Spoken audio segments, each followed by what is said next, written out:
Madame, Monsieur, bonsoir. Très heureuse de vous retrouver. Nous nous dirigeons vers une parenthèse mitigée. En cause, deux systèmes dépressionnaires sont en train de se creuser sur notre territoire, si bien que demain matin, une météo fortement venteuse va se mettre en place sur les hauts plateaux orientaux, les côtes atlantiques centre et le nord des provinces sahariennes, le tout avec des entrées maritimes sous forme de brume par endroits. Ailleurs et à l'avant, regardez, le soleil sera timidement de la partie. En deuxième partie de journée, certes, le vent de direction variable aura le mérite de dégager le ciel plus tard. Néanmoins, nous aurons des convergences allant ponctuellement jusqu'à l'orage avec quelques gouttes possibles, notamment sur le Rif, le nord de l'oriental, pour déborder pleinement plus tard sur le haut et le moyen Atlas. En revanche, regardez, le soleil va passer bien volontiers au sud.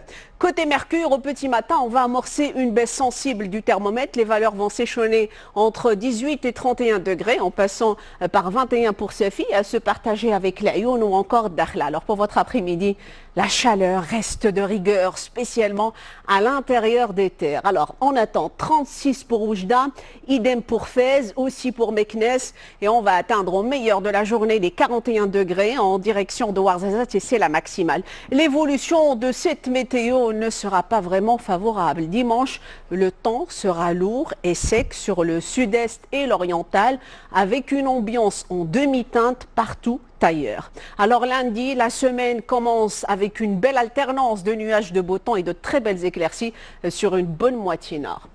Sans plus tarder, avant de vous quitter, pour votre info de ce soir, je vous propose un zoom sur le phénomène climatique qui coûte excessivement cher à l'économie mondiale. Comme El Niño doit de nouveau affecter notre planète, les chercheurs scientifiques de l'université de Dartmouth viennent de déclarer, après plusieurs années d'études, que le prix financier de ce phénomène peut se faire sentir pendant plusieurs années et peut même atteindre des milliers de milliards en revenus perdus à travers le globe. Car, rappelons-le brièvement, durant les années où elle frappe la bande océanique chaude allant de l'Amérique du Sud à l'Asie, mieux connue comme l'enfant terrible du Pacifique et sous le nom d'El Niño, provoque d'importants changements météorologiques qui entraînent des inondations dévastatrices, des glissements de terrain abracadabrants en passant par des sécheresses mortelles pour les récoltes, le tout avec une multiplication des maladies tropicales.